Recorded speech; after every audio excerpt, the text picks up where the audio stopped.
All right, everyone. How are you doing? I am Marwan Cameron. It is Friday in Bremerton. It is 6:01. It is a beautiful day in Bremerton. Oh man, I don't know where the summer's going, but it's going fast, and we're expecting a bunch of rain tomorrow. So do make sure that you move accordingly. But we got a lot of good things going on in the county over this weekend. So yeah, move yourself accordingly there as well. But today it's all about Councilwoman Anna Mockler. She is here with us today in studio to talk about what is going on. How are you doing, Anna? I'm well, Marwan.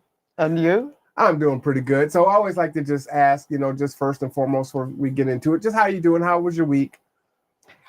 Filled with incident and meetings and internet tangles. How was yours? Oh, well, I say blessed and highly favored. So it was really good. Good. So with no further ado, I'm going to turn it over to you.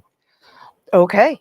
So I am here because I have these monthly town halls. I've been having them ever since the emergency declaration was lifted over at the Public Works Building, 100 Oyster Bay Avenue North.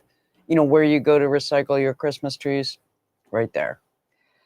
And this one is on a specific topic. It's about it. I'm calling it an EcoForum. It's people talk to me and they say, "Here's the issues that are important to me, like stronger protections for streams, wetlands, and forests, preserving our drinking waters, watershed forest. You know, we have unfiltered drinking water here in Bremerton, which is so rare."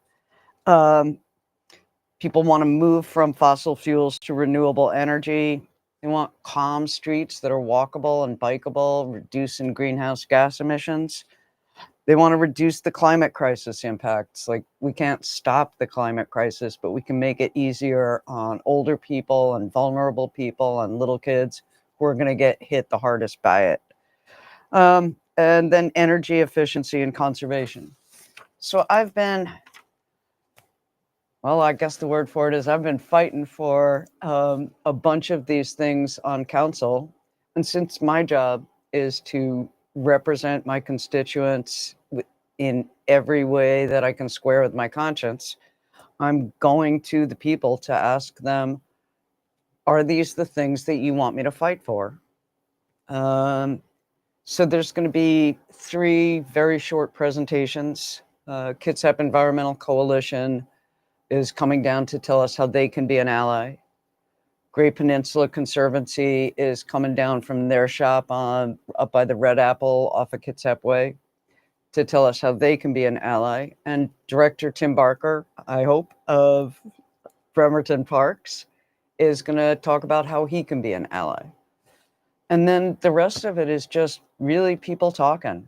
What is it that you want? How can we be of use? So yeah, that's pretty much it in a nutshell. If you have leading questions, Marwan, this would be a good time for I them. actually do. So you Good. mentioned something about our water not being filtered. Can you elaborate on that? It is. It's a really wonderful thing. What filters our water is forest. It's just trees. The New York City water system used to be completely unfiltered in the same way.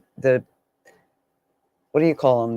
The foremothers and fathers of Bremerton had a lot of foresight, and they bought a ton of land around this waterway, and they dammed it up, the Casad Dam, and that's the reservoir that supplies most of our drinking water and a lot of drinking water to places around us. We have wells also here and there all over our watershed, but that's the filtration, is these old trees. There's trees in there that are almost 70 years old because there was a fire about 70 years ago. And they're just left alone and protected from people.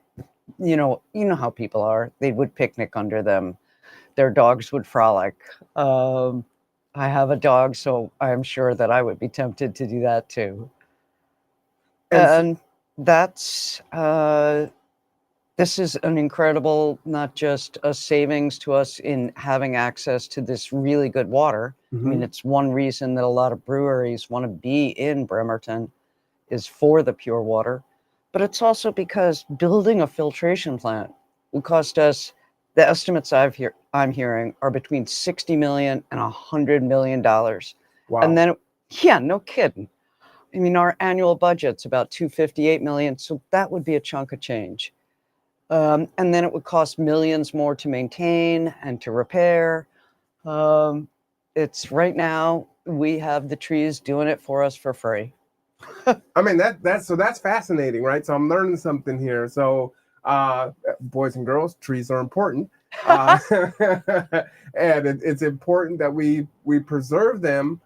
With all of the projected growth in Bremerton, are we going to be able to sustain our trees to continue to filter for the volume of people that are going to be here in the next 15 to 20 years? I'm thinking about your question, Marwan. I don't see this economic equation changing that much.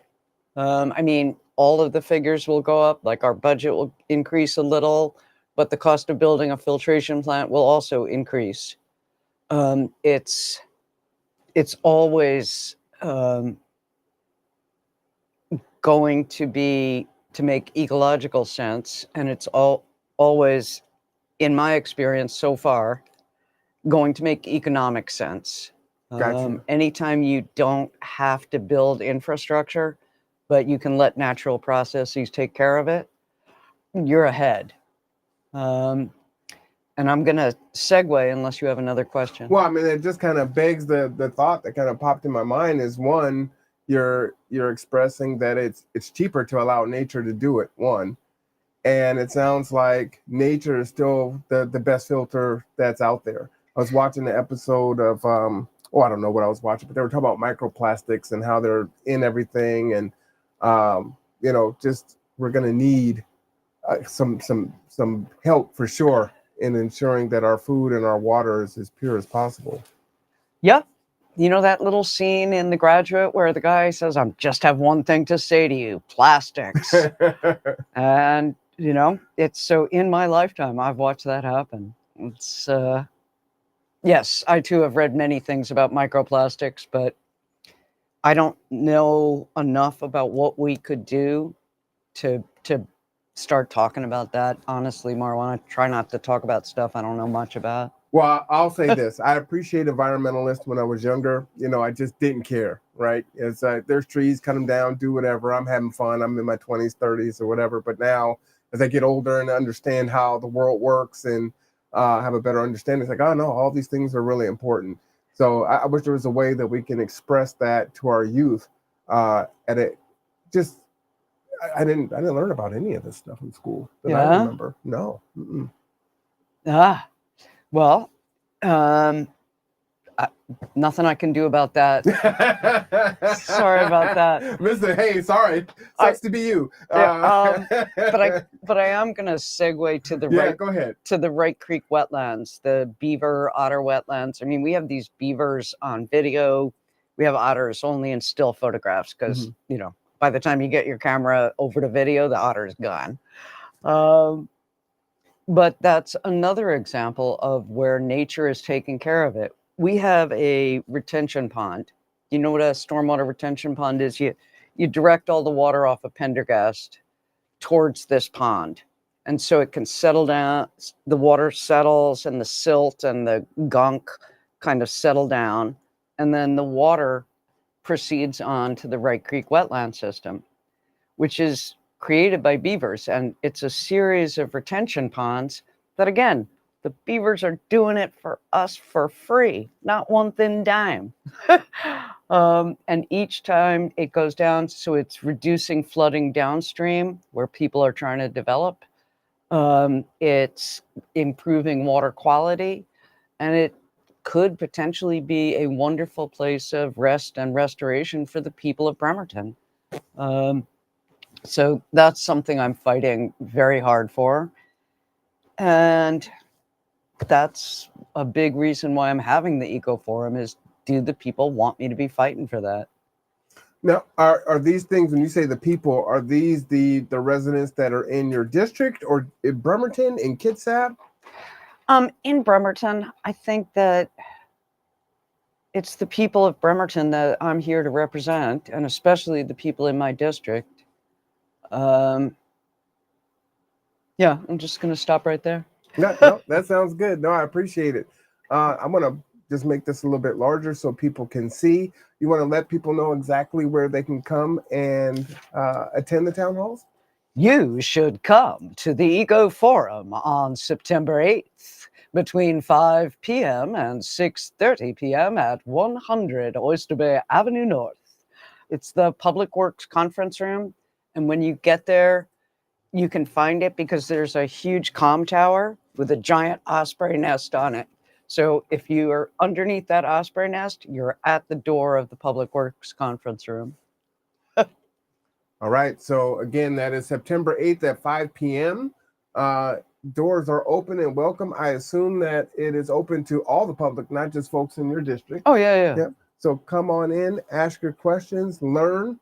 What I want to say is, I actually have conversations with various city council folks from time to time, and they are making a concerted effort to make themselves available. And so, Anna and Jane especially do these forums. I think a few of the other ones do as well. But they bring people in to make them available to you. And so if you're feeling like they're not accessible, this is one of the times and places where you can have that back and forth dialogue and learn and ask and get your concerns addressed. And you shouldn't be put off by my truly terrible marketing skills, because I've been doing these for years. And thanks to Marwan, I get to reach more people. That would be the definition of insanity, is doing the same thing over and over again, expecting a different result, right? Well, that was rather pointed, Mr. Cameron. No, it's building slowly and it's getting steadier, but yeah, it is what it is. It's my job to be there for people every month, whether they come or not, and I'm happy to be doing this better way of getting that word out. Well, I appreciate you coming on to the Conduit in studio, by the way. She's here with me, so it's not a camera. She's in studio with me, so I do appreciate that.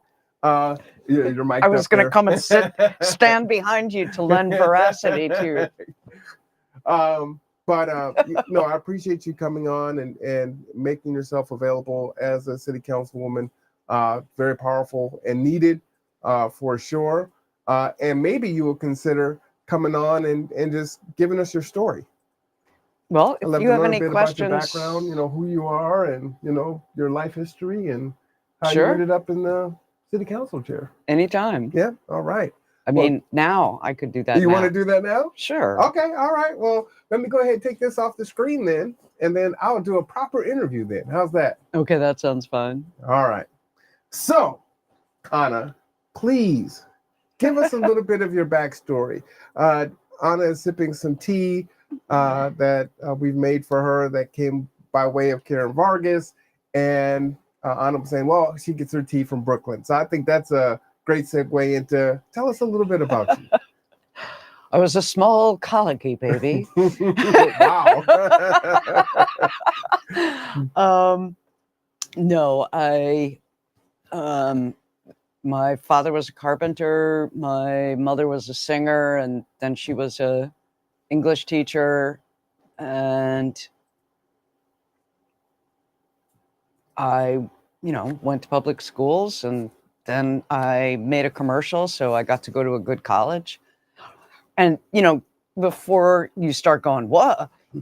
I got this commercial because the woman came to a party and she said, we are looking for a kind of homely girl. Wow. Yes. Okay. Yes. Yes. And so, I really fit the bill.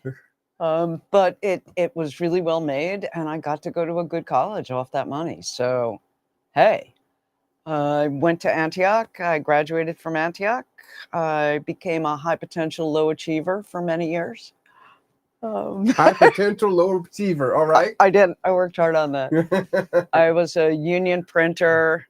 As my foreman's wife used to tell people, my husband's a stripper.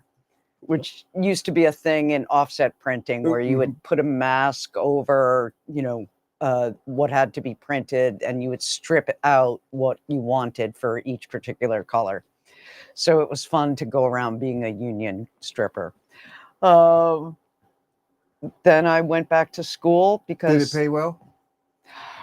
I have never earned as much money as I did in the trades. I was offered 50 grand in 1988, and I have never earned that much since, in flat dollars. I don't mean, with the inflation added. So I went back to school and got a master's in environmental conservation. I got a full scholarship and worked 20 hours. And then I was a wetland scientist for many years. And then when Bush came, bottom fell out of that. Well, tell us, stick there for a minute. What is a wetland scientist? Well, so there's areas that are wetlands and there's areas that aren't. So what most people want you to do is to flag or delineate the boundary between those two. How I can get quite geeky about this if you'd like, Marwan. I do, because I think there's the land right to the left of Walmart is like a wetland or a marsh, right? But then they ended up putting on a warehouse, a storage unit. Well, the fact that there's two things here, one of which is there's wetlands, and the other of which is people put stuff on them.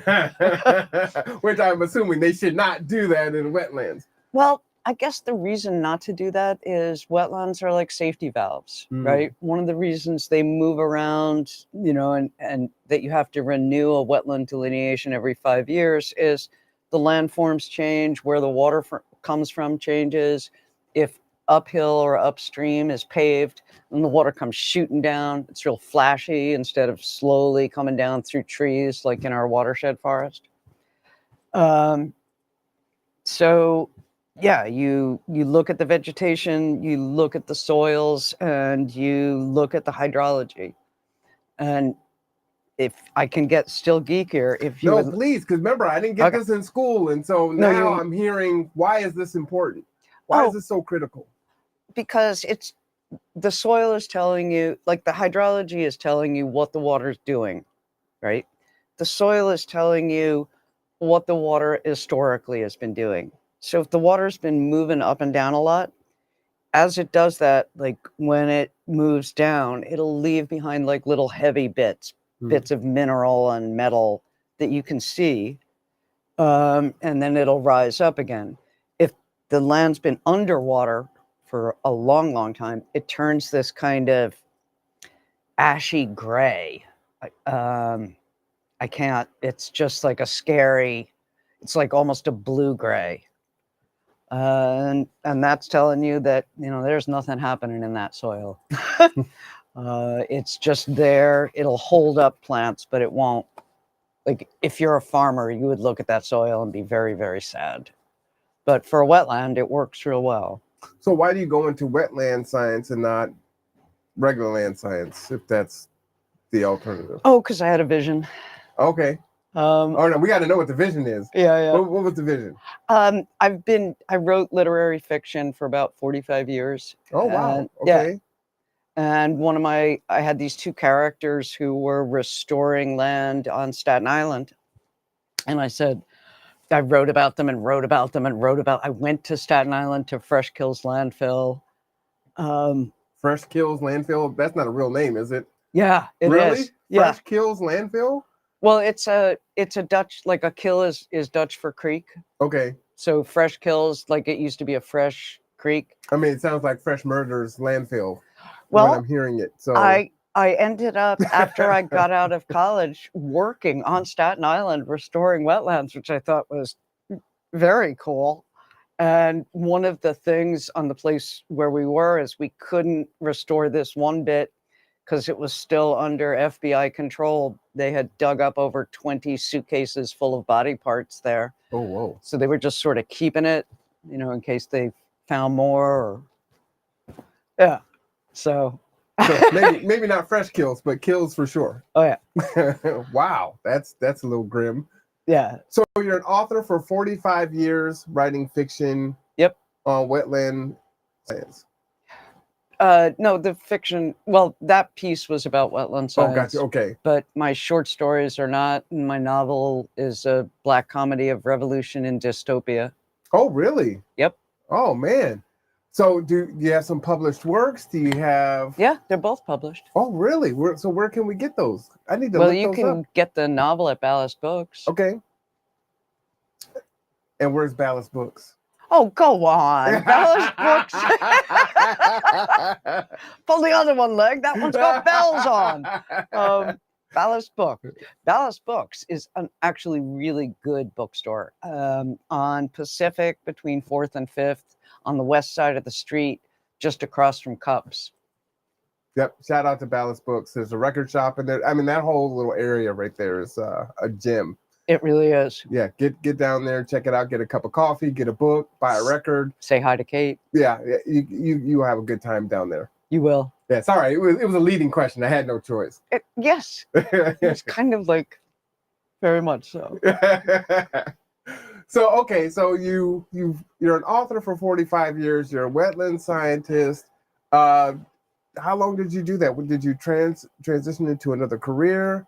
Well, I had to sort of keep transitioning, Marwan. Like, I was a printer, and you look around and you see how many printers there are out there, right? Offset printing is basically dead. Then I went on to be a typesetter. That's basically, everybody can word process now. So I went to graduate school to retool, and I was a wetland scientist very happily for many years, and sort of a minor celebrity over in King County. For monitoring wetland mitigations. Do you know what all that is? You destroy a wetland or just degrade it, you got to make another or improve another. Gotcha. Okay. And so I did a landmark study in which I looked at, about 21 of them.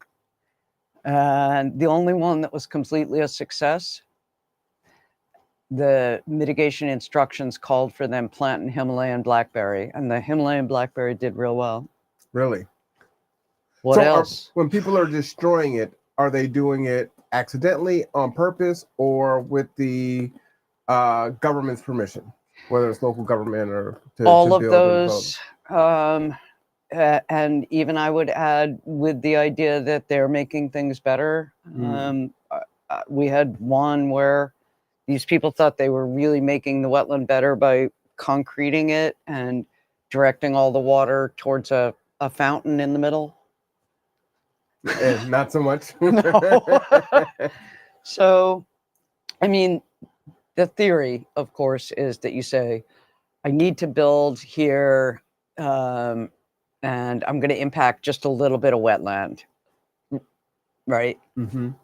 And I can talk about wetland mitigation for a long time.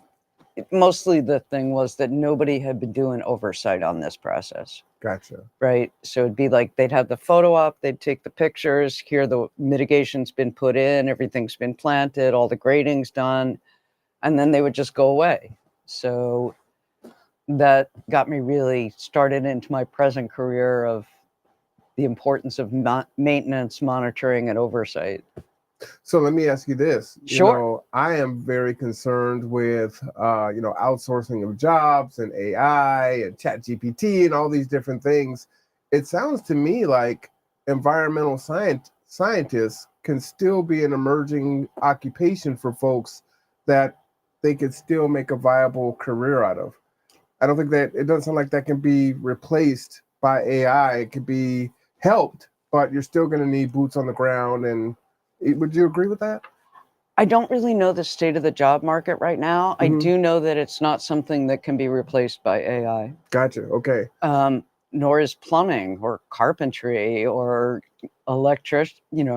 becoming an electrician. Any of the trades are, it's what I would be doing. Yeah. Well, and I asked this question, I ask it of a lot of people. I have a 13-year-old who's starting the 9th grade here in a couple weeks. And I'm concerned I want her to do whatever her heart desires, but I also want her to make a viable living off of what she ends up doing. And those doors are closing because of technology. And if she doesn't want to go into the technological field, what's open there for her to explore and have experience her self-actualization? Well, I can't tell you how happy it makes me to hear you say this, because when I was 13, I didn't know about many things that women could do. Um, and, our guidance counselors were not much help. They were like, well, you're going to get married. That'll be what you do. Or you could be a nurse or a teacher. And I didn't have any acting talent, or not enough, or singing talent, as my mother continually reminded me. So I didn't know about the wide range of possibilities that there were out there, so that you're already looking for your daughter. That's pretty wonderful. I am happy to put you in touch with some people that I know at Department of Ecology who'd be able to tell you what the field is offering right now. Does Bremerton School District have you go around and talk to the students? I mean, this seems awesome. No. I mean, from both being a city councilwoman, but also your field, and being an author. Well, I haven't gotten to the professor part yet. Oh boy. Okay, we'll keep on going. So anyhow, I got jolted out of being a printer, and I became a wetland scientist. And then when George Bush started and he got rid of, his father was all no wetland left behind, and he was like, never met a wetland that couldn't be built on. Wow. Tight. Okay. Yeah. He didn't completely remove all wetland regulations, but he didn't have much time for them. So that's when I went back to school and retrained again, got a certificate, and started teaching ESL, and got a job at City University of New York at CUNY. And then they liked me, and I started teaching critical thinking and developmental writing and freshman 101 rhetoric and composition. The critical thinking, teaching that was, I think, the funnest job I've ever had. Oh, really? In my life. Yeah. Yeah. That was the best. So I did that for a long time, and then I moved back here. So are you from here? No, I'm from New York. But so how did you? So you went to school. You're from New York. You went to school in New York. How did you get to Washington? When did you go back? Okay, so I was in love with this guy. Uh-oh. I know. And he got this amazing gig. I was scraping around. You used to be able to.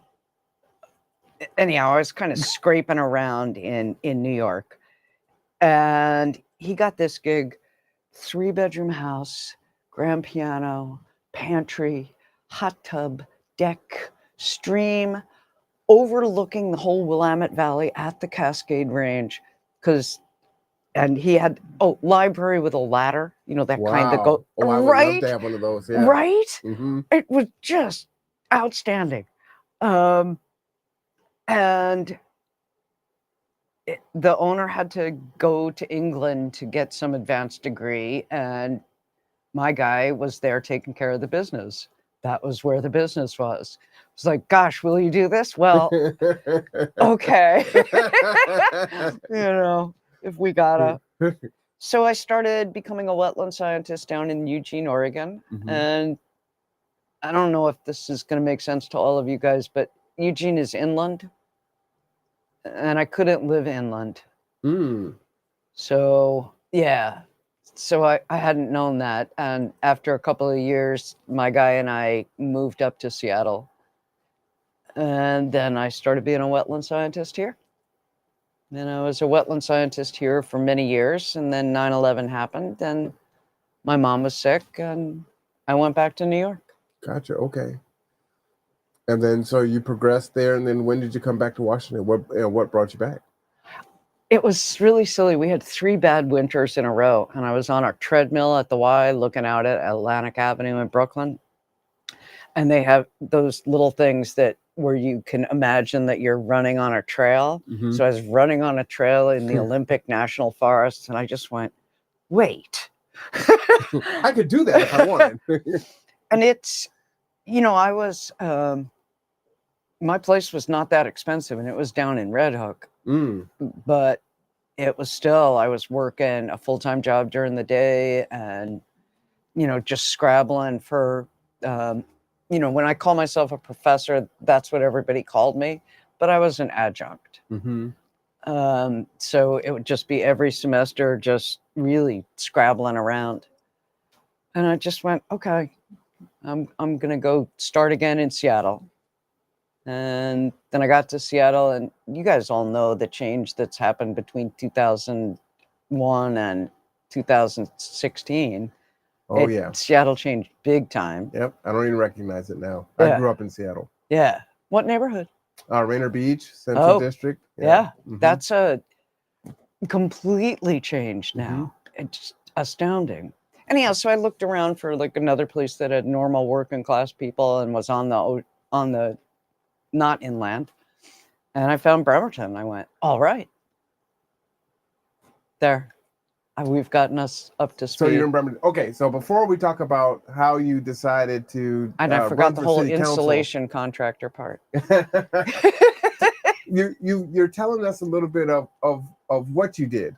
Yeah. Who are you? You told us there was a beau in your life that you went 3,500 miles for. But tell us a little bit about you. Do you ever been married? Do you have children? Give us a little bit of your personal life, if you. I've been married a couple of times.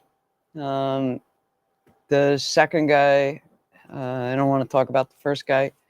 The second guy left me for a woman his own age. Okay. So, but on the other hand, his own age. So were you younger or older? I was like, what, 11 years older than he. Gotcha. Okay. Yeah. On the other hand, I got to hang out with a whole bunch of strange free jazz musicians. So that was pretty great. Gotcha. All for right. Years and years. Ever go to Jazz Alley? That's one of my favorite places in Seattle. Jazz Alley in San Francisco? No, in Seattle. Yes. Yes. Yeah. I love that spot. Yeah. I saw Spyro Gyra there. Well, free jazz would take place more like in the basement at CBGB's. Oh, okay. Like in the basement. Nobody ever tells you about the basement at CBGB's. It was down there. Okay. All right. Yeah. Nice. It was. Would you get married again? Maybe. How can I say? Because you don't marry an idea, you marry a person. All right. Anna's contact information will be in the chat for everyone who wants to reach out to Anna. Can we talk about council now? Can we? Yeah. Yes. Was there one other career before you ran for city council, or does that kind of go together? No, the installation contractor. That was what I did for a year after college. Oh, gotcha. Okay. So, talk about city council. What made you say, you know what? I have the audacity. I'm going to run for city council.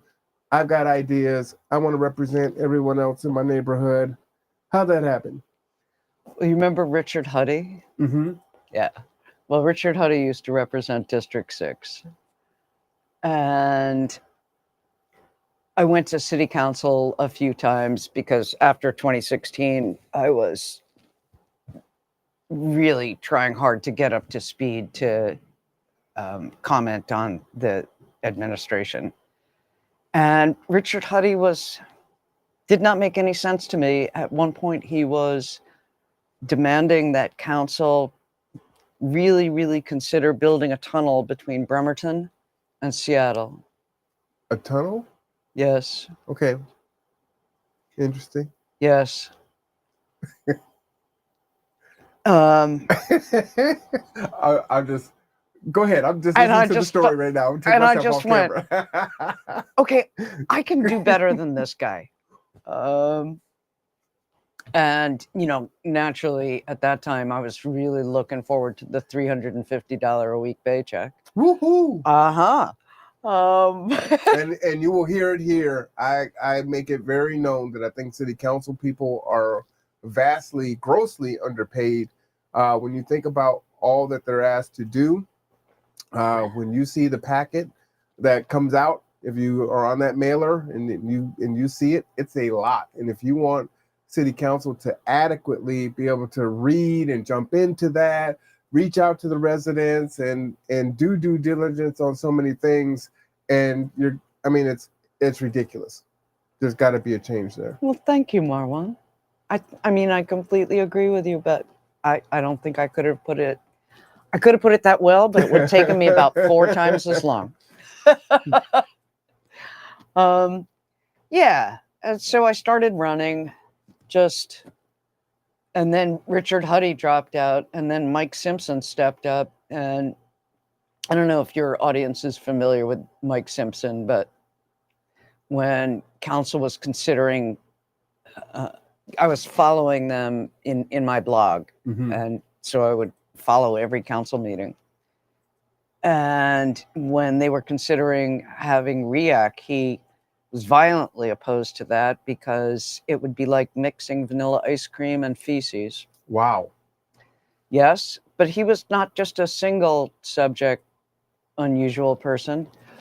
He also thought that this was at the height of COVID. Mm-hmm. Remember when, the D variant came along, when we thought we were kind of out of the woods? Mm-hmm. Mm-hmm. Yeah. And he was on council by then, because clearly he had defeated me.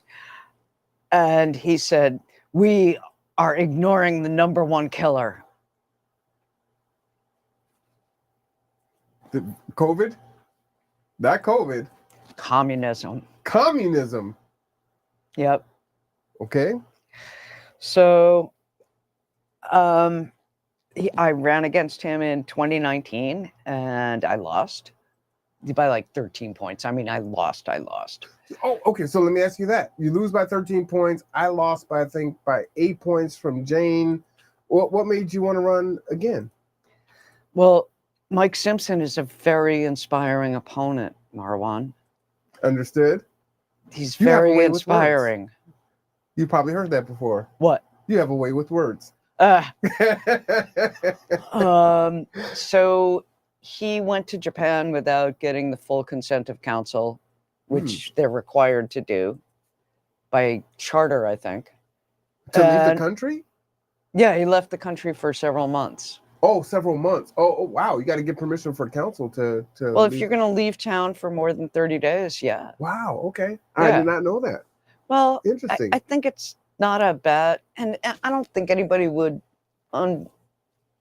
unreasonably withhold permission. True. Yeah, but I mean, you've been elected to represent, the residents in your district, so you kind of need to be around to do so. Yeah. Yeah. A vacation notwithstanding, several months is a whole different thing. Okay. No, he volunteered to be at the base there because he worked for something at the shipyard or something at PSNS. Fascinating. Okay.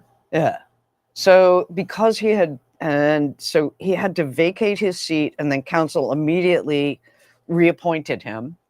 But because he had vacated his seat for whatever 20 minutes, he had to run for re-election in 2021. Why did that go down that way? That seems so bizarre. Yes. Okay. So I hadn't expected that, but apparently if you vacate your seat, you have to run for election again.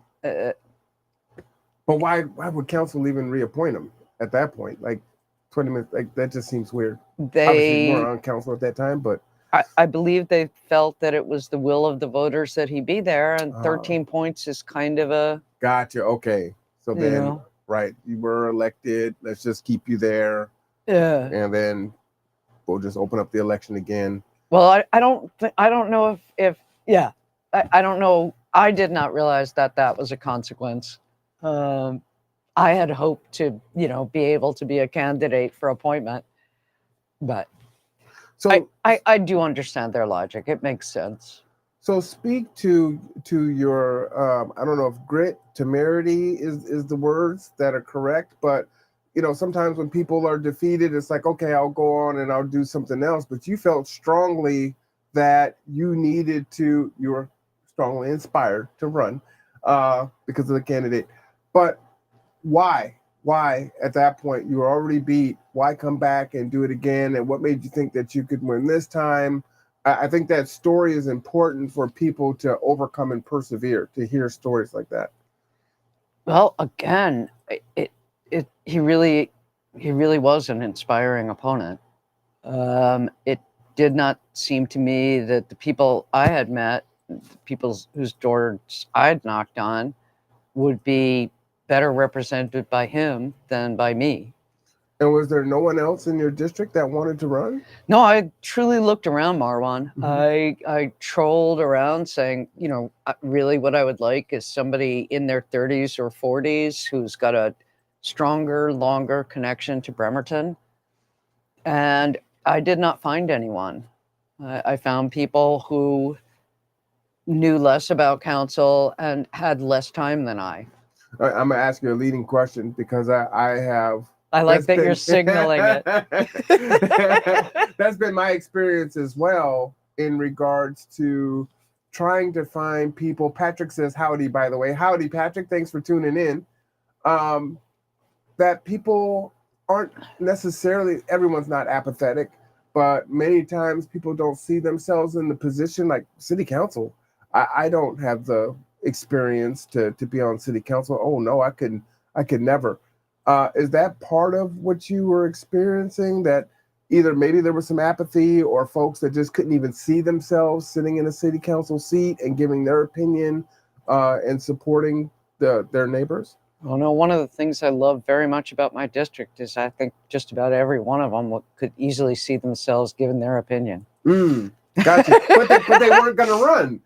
Well, you think about what are you doing when you're in your 30s and your 40s? Mm-hmm. You're building a family, you've got kids, you've got small kids, they're going to school, they're doing this, you're building your career, right? And at least in my district, there weren't back then very many seemingly wealthy places. There was Marine Drive, and that was about it. And Marine Drive's not uniformly lined with mansions or anything. There's still a lot of regular homes there. Mm-hmm. So people were working. And if they weren't working, they had been retired for a while and they just were really enjoying it. I was looking for something to keep the despair at bay by 2019. And you were just really driven. Look, the opportunity is here again. I'm going to run. There has to be a better option, a better way, and I'm going to do it. Well, like Mike Simpson, for example, every time Lulu Haddon Park came up, because that's been the renovation for that was put off for years. So 2019, 2020, 2021, all through that time, every time it came up, he was just very, very angry that that the city was contemplating building a permanent bathroom. He saw no reason for that excess. Okay. And he just thought it was like treating the people, and here I'm quoting, he was treating the people like an ATM. Whereas Porta Sands, and so you can see that's the kind of thing, because it's like, what parent wants their kid to go to a Porta Sand? If you're at a concert or, right. Something like that. Yeah. But at a park where there's a playground, you expect, some dignity and respect for humans. So, yeah, anyhow, I ran again and I lost by 5 votes, but there was a special election which I won by 24 votes. Whoa. Okay, so explain this. So you lost by 5. I did, but I had to win. There had to be a 37 vote difference between us. Oh, wow. Okay. Because remember that whole glitch, King or Cairo or somebody did a little story on it, that ballots were wrongly sent out and then 37 people had already filled them out by the time they caught it. So if we weren't 37 votes apart, there had to be a special election. So I got to run in 2019, 2021, 2022, and 2023. So you were the foremost expert in running for city council at this point. At least for District 6, yes. Yes, I am. Well, then let me ask you this. So you lose by double digits the first time. What did you do differently? And then what did you do differently? And what did you do differently? How did you evolve in running as a candidate to the point that you're in now and so strongly seated? Just really, you know who was my model, and I got better at emulating them, was, I don't know if you remember, in 2018 there was a trans person who ran for state senate in Virginia, and their entire campaign was fix Route 26. That was everything that they talked about. And I just started focusing on, I knocked on a bunch of doors and I said, hey, I'm running for council. What are your hopes and concerns? And just tried to do, as I said before, everything that I could represent them, that I could square with my conscience. Gotcha. Okay. And here's like a real reason to love District 6, Marwan. People at doorstep after doorstep, people would say, the homeless. And I'd kind of go, okay, what about the homeless? And in District 6, at least, I go, we should give them homes. Right? Excellent. Well, I right? like District 6. Right? So it's like, I just got really fond of them. And I hope that I'm getting better at serving them, at representing them. There's still things that I just have not made any headway at all, like safety on Snyder Avenue. I have not changed the equation there at all. There's going to be sidewalk built on one half, I believe, one half of Snyder from 15th to 17th, sometime in the next year or 2 or 3. That's it. Wow. And you know Snyder Avenue, that's that place where the in January 24, the woman was going 81 miles an hour when she came through that stop sign. She wonked into an old tree trunk in front of Gary Sullivan's house, bounced off it, which was good because otherwise she'd have gone through his living room window, went through his garage, pushed the Jeep in there, out the other side. Wow. And you know what's really tough about that one is it was the 3rd time it had happened. Right? Yeah. Speeds on Snyder are insane. And I was on Public Works for 2 years. I was chair for a year. I just keep plugging away at this, and I have made no headway. But I just keep plugging. Patrick says homeless, not hopeless. Definitely agree with that. Yeah. So let me ask you that then. So this is something that you have been fighting for on Snyder, and you get elected, and as for someone who just ran for office, folks expect for you to make change and for it to be immediate change, and you haven't had success there, but you have had success with the park. So congratulations on that. So what do you say to your constituents? You say, look, I'm fighting. Are you transparent? You show them what steps you've made, and you show them the fight on the dais when you're advocating for these things, and say, look, there's no political will, or there's no money, or there's whatever the reason is. Like, what do you say to folks when you're trying so hard?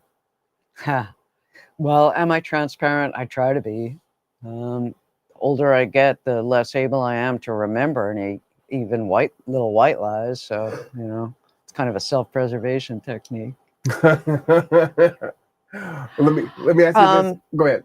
But yeah, I don't know who could be doing it better, and yet I feel in so many of the things that I keep working for, I haven't made any real progress since 22.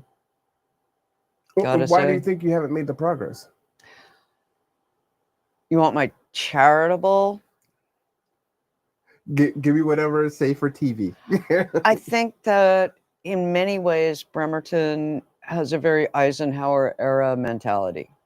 So that we were, big roads, pushing people through, right? Can do.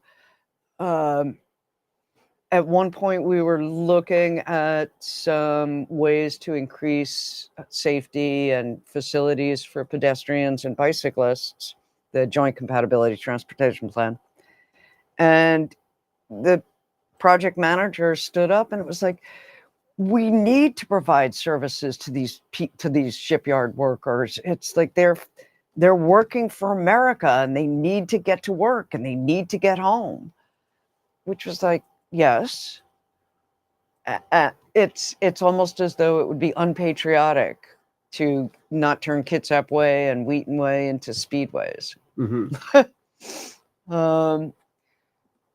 So that is my opinion, is that people have just grown used to that. And there's a lot of people around here seem to think that walkers are losers. You know, just, what are you doing walking? That's horrible. Well, I think it is. I drive over National Avenue most mornings, taking the dog to the bark park. And there are people who are parents, all of the ones I've seen happen to be women over the years. And they're like pushing a baby carriage and they've got a toddler on one hand. And then they've got two more kids that are trying to, you know, they're kids. They're trying to leap out into National Avenue with the traffic going by at 40, 50 miles an hour. And it's all set up for the vehicles to move quickly.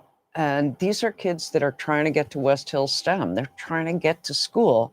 Their parents don't have childcare to, you know, or an extended family here. That's true for a lot of people here. You know, a lot of military families, a lot of non-military families. There's not extended family in Bremerton. So, and they're just doing all of this because they want their kids to get to school. And I keep like working to make that a little safer. Yeah, we need the kids to be safe. Well, you definitely have some folks that want to weigh in. They've got questions for you. So this is from Vern. What advice would you give to someone who would like to run for a council position in the future? What are some things they can do to prepare themselves to be a good representative? Thank you, Vern. Go to council. Go to council. Keep going to council. That's the advice I got from Leslie Dowgs, and very good advice. I found it. Yeah, I think that's sound, because that's where you're going to learn and hear about all the different issues that are going on and what's important to people. Yeah. Yeah, I think that's great advice. Kimmy Sibbin says, we the people. Shout out to Kimmy. Patrick says, I see other cities really got the tiny home thing going on. How hard would it be to get that here in Bremerton?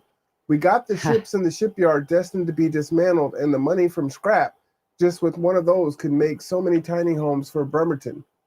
Let me finish this here. Sorry, it's a little long here. I bet the real Navy guys, for example, Navy SEALs, they would love to see that to happen. Okay, so I can geek out on this one. You can now have a tiny house in Bremerton. It's legal now. It's considered an accessory dwelling unit, what regular people would call a mother-in-law. As long as it's connected to sewage, electric, water, you know, all the basic utilities. So you can do that now. I will say that Kitsap County Commissioner Charlotte Garrido tried, as you may know, for many years. She had 5 tiny homes and tried to find a home for them for all that time. But our DCD worked pretty hard on getting a decent ADU ordinance, and we were very happy to pass it. And so you could now do a tiny house. Now I'm going to move on to the whole idea of getting the Department of Defense to do things for us. Mm-hmm.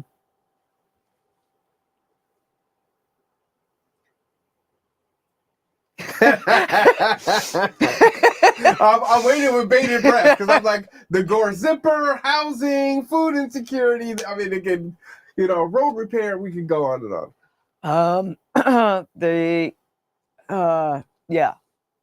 One of the things at the Food Line Leadership Summit that turned up was a significant population that they serve is military families, because once the serving member is deployed, they no longer are getting per diem and housing allowance, because the serving member is on the ship where all of that is being provided. So they are hungry. So yeah. I'm sorry, Patrick. That's all I got for you on that. If you have a way to get in touch with Navy SEALs, please go ahead and do so. I do not. Or the CMC of the base. If we can make something happen, I will sign any form to support them doing more and doing their part here. One of the troubles is that the commanders, what's the proper title? The commanding officer? I think it's the Command Master Chief. Okay, the Command Master Chief. They change every 2 years. So we were actually making pretty good progress with maybe using the Navy hospital, working with the tribes to use the Navy hospital as a hospital after Harrison. And then that guy got rotated out. Wow. So that makes it tough. It does. Patrick says, thank you for explaining and the info. Vern says, are you working with and or recruiting anyone to prepare them to run for council? Oh, good question. No. And Patrick also says, thank you. You're welcome. So I don't want to get too political because this is kind of about you and your backstory. This was originally you just talking about the town halls, and we've gone down some rabbit holes, and this has been a great conveation. I hope you're going to be editing it. Oh no, we're live. There's nothing to edit. You know, that's the whole thing about live. This is here, so I don't have my ducking button ready. So if you swear, I might not get to hit the beep fast enough. Beep beep.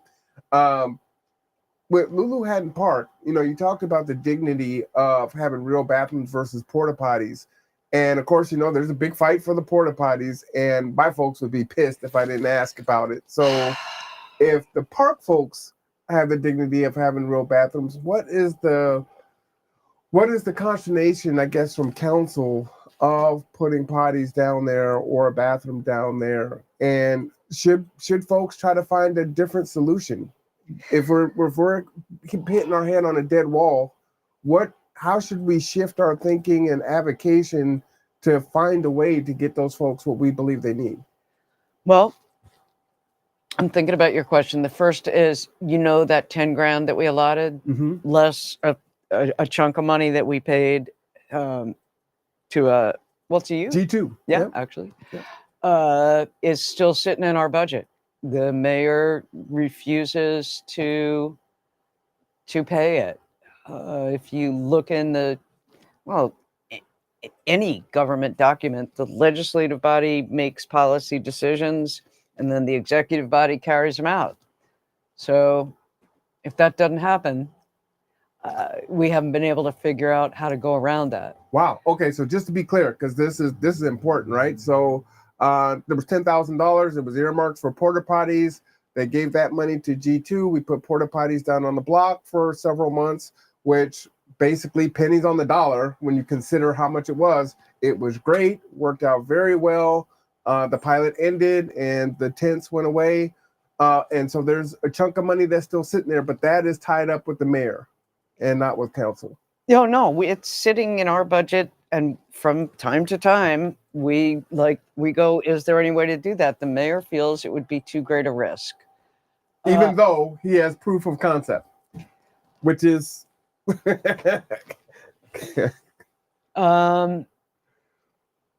if we could find private land that, that some rental agreement could be worked out, and those people, whoever owned that property, could assume any liability.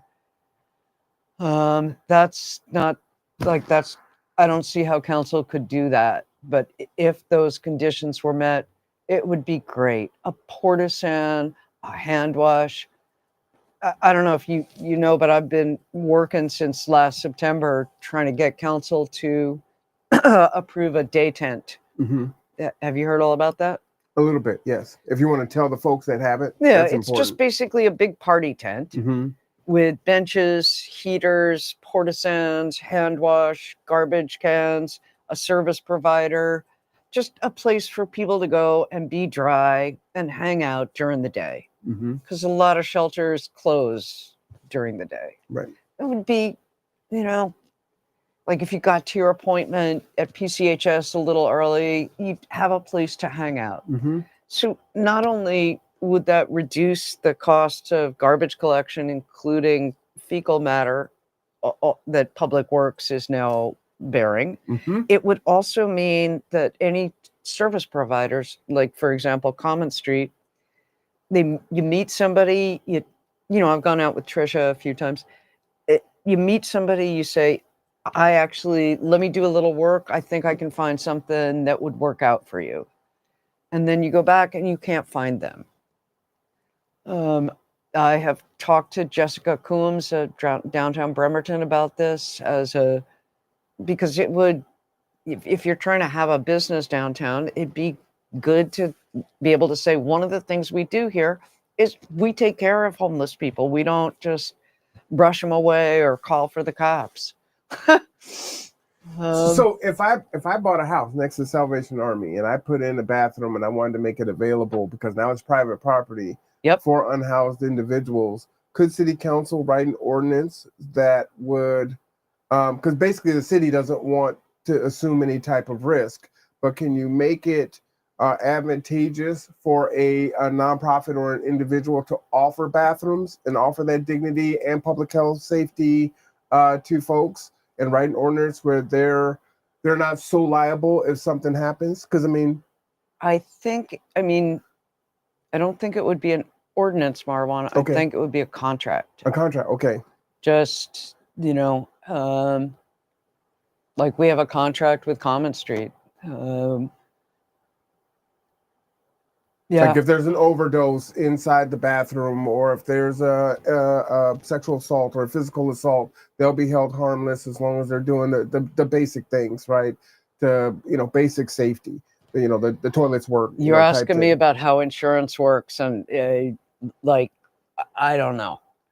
I do know that I have been told that if there were private property and someone was willing to assume the risk and keep it there, that would work.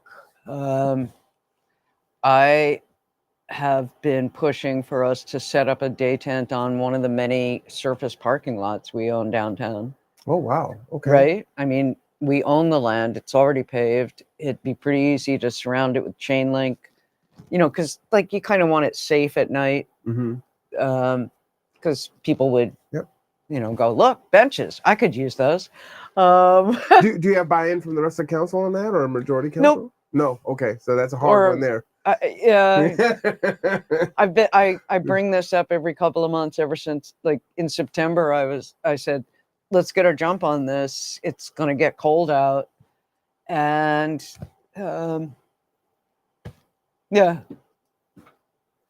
I throw those warnings out every year. And, post-COVID, it was like, look, this was a dry run for the city and for the rest of the country, really for the world.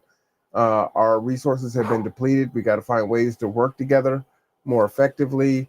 And money's going to dry up. So there's not going to be a lot of resources out there to do the things that already needed to be done, that need to be done in triplicate now. So, man, I just hope I can get people to listen at some point in time, and we can find some ways to work together. But this is one of the great ways to do that. So I thank you so much for answering these questions, because I don't know if all city council folks would be willing to do this, especially on the fly. You don't know what's being typed in the chat or what I'm going to ask, and tell the truth and shame the devil, Marwan. I appreciate you tremendously. I mean, it's a big deal. It's a really big deal, especially if you look at our national politics scene. I mean, it's a big deal. Thank you. That's huge. We've got a few more people. I want to kind of wrap. What I am going to do is put Anna's email, since you guys are going off in the chat, which is great. She wants to hear from you, right? She is making herself accessible. So please reach out and email her. If she is not your district representative, she will forward it on to the person that it needs to go to. Or if I can, if you send me an email, and if it's something I can help with, I will. If it's something specific to your district, I'm just going to rapid fire kind of read these here. Okay, Patrick go. says, sorry for making political, my bad. I'm new at this. No worries. No offense to our military system. I'm just adventuring on ways to get funding for tiny homes. That's the whole thing that we need, Patrick. I think, you know, a lot of great people across the nation have been trying to answer the questions of homelessness, you know, poverty, food insecurity, so many different things. And the answer is probably going to come from someone who we haven't heard from before. So please, everyone, bring your ideas. The solution is with all people. Yeah. Patrick says, my dad was in the Navy on submarines in Hong Kong and Hawaii. I love the military. All right. Shout out to your dad. Okay. Vern says, per the mayor not carrying out council approved measure, a writ of mandamus is a court order compelling a government official or entity to perform a specific legally mandated duty. Can you speak to that at all, Anna? No. No? Okay. I can't speak to it either. Can reach out to Jose. He might be able to answer that one a little bit better. Vern, can this not be done by council to compel the mayor to spend the 10 grand? We put that money in the budget in November 2023. And so far, we have not been able to know. So correct me. Let me ask it this way. You have the mayor and you have city council, and the city council is kind of to hold the mayor accountable, right? It's kind of a balancing act. So, no, am I incorrect there? We don't get to hold the mayor accountable. Uh-oh. Yeah. So who holds the mayor accountable? You guys. Ah. Well, you know, there's an election coming November, guys. So, you know, it won't be me this time. So check for me in 4 years. But that's the only way you're going to get change. So can city council, do they have any influence over the mayor at all? Not to my knowledge. Can they? Not to my knowledge. In the time that you've watched previous council people run for office, was there better working relationship between council and mayor? Have you seen that here in Bremerton at all? I'm thinking about your question. You know, it wasn't something that I really admired the mayor. I voted for him and supported him in both of his campaigns. I even gave him a plate I found at St. Vincent de Paul that it's like an ancient China plate that has one of those old aerial views of Bremerton. Oh, wow. I know. Very cool. So I really can't say. That's something I'd have to stop and think about. Sorry. Got you. No worries. No worries. And this is how we learn too. I remember when the city, this is from Patrick, when the city was talking about opening tiny home community behind Fred Meyer's, and was there when the commissioner in the state walked through it, but never got up and going. Yeah, that is a true tragedy. Those tiny homes, I think they ended up molding. No, that was Charlotte Garrido again, Commissioner Charlotte Garrido, because Fred Meyer's not in Bremerton, right? Riddell Road. Right, it's just on the other side. Yeah. Yep. She ended up, I think at least 2 or 3 of them went down to, if not KRM, to the homeless shelter there. I think a couple of them are being used for storage. Wow.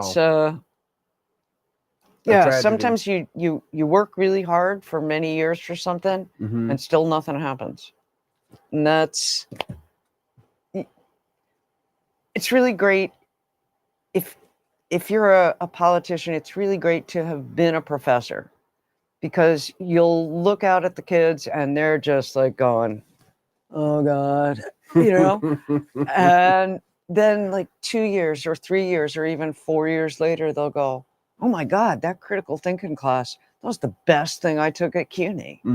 So you've taught, you know, so you know you get used to the idea that you're going to keep working and you may never see the results of it. Yeah. But that there's going to be results. You just got to take that. You just got to believe that. Yeah, for my students, it was business math. They all hated it. And now they use it in their everyday life. And it's so great. And, you know, that was the class for me. Yeah. I'm never going to need this. Why do I have to do That's this? right. Why do I need to know how to use numbers? Oh, to measure, to cook, to take medicine. I mean, there's just so many different things we could just, it's endless. Yeah. Vern says the council should speak to legal counsel, and Patrick says, okay. All right. So everyone in the chat, thank you so much for reaching out. Anna, what is your email? Anna.Mockler at bremertonwa.gov. Anna.Mockler at bremertonwa.gov. All right. So here it is on the bottom of this flyer. Oh, you know what? I can pull it up. I can't reach it. Yep. I scanned it. I am tied to the chair. I scanned it so I can pull it back up for everybody. I'm a prisoner of Mike. and while I'm pulling that up, as we end, why don't we just go ahead and recap with those dates for those of you that tuned in late. We are interviewing Anna Mockler, and originally she came on, Councilwoman Anna Mockler, who came on originally to talk about her forums that she does every month, her town halls. Thank you. And it turned into a full interview, which is really great. I definitely enjoyed myself this past hour, and I learned a little bit more about you, and I appreciate you. Aw, thanks. Well, the other thing is people don't see eye to eye on a whole many things, but there are things that we do agree upon, and if we are going to solve the problems, we have to find ways to work together effectively. Otherwise, things are just going to remain broken. So you've got to find ways to work with each other, folks. So just keep that in mind. I couldn't agree with you more. And because I don't know what it is about our species, but it's almost like we hunt out where do we disagree, right? And there's a bunch of things that people could be working together on. Anyhow, enough with the philosophy. You wanted to wrap. All right. So again, that is September 8th at 5 p.m. is the next event. It's going to go from 5 p.m. to 6:30 p.m. That location is 100 Oyster Bay Ave North in Bremerton. That is the Public Works Conference Room located by the comm tower with the osprey nest. Questions, comments, or other ideas, please email Anna Mockler at anna.mockler@bremertonwa.gov. Again, that's ANNA.MOCKLER.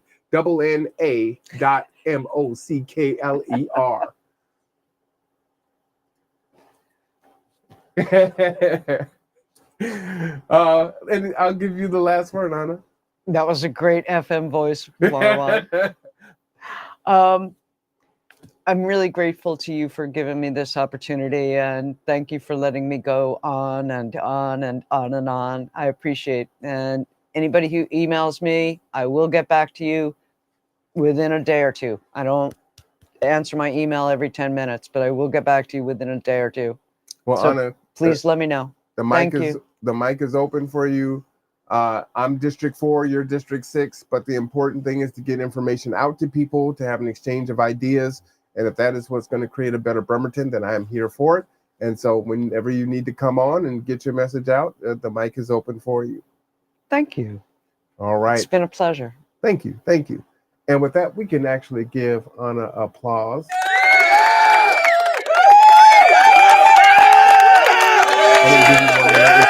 I'll give you one on your way out there. All right, everyone. It is Thursday night. Remember, we're going to have some heavy rain tomorrow. That is in the forecast. So make sure that you govern yourselves accordingly. Good time to water those plants.